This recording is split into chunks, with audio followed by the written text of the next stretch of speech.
Børn, der har problemer med at kontrollere vrede og sætte grænser, får nu en helt ny form for hjælp. Psykoterapeuter har fundet ud af, at heste har en helt særlig effekt på børn, der har følelsesmæssige problemer.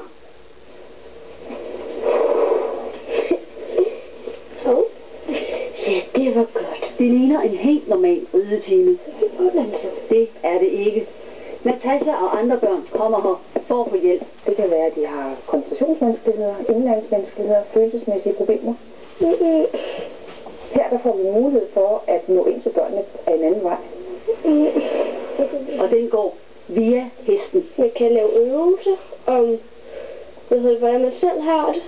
Ved at se på hesten, hvordan den er i forhold til eleven, det siger mig en masse om, hvordan eleven har det lige her nu.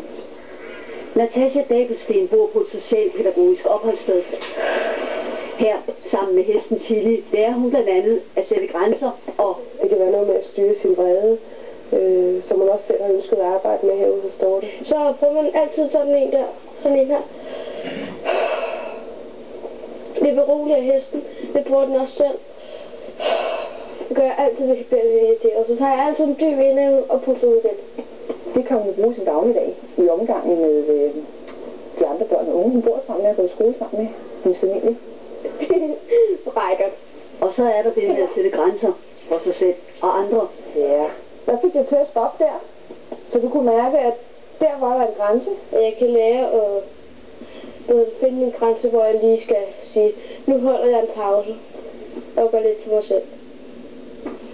Det er noget, jeg har lært her. Lige så snart vi har været en times tid herude hos Dorte og hesten, så er det bare en glad og lettet pige, som snakker hele vejen hjem. Det er rigtig fedt at opleve. Det er ikke kun børn, som hestene hjælper, hestene bliver også brugt i lederkurser.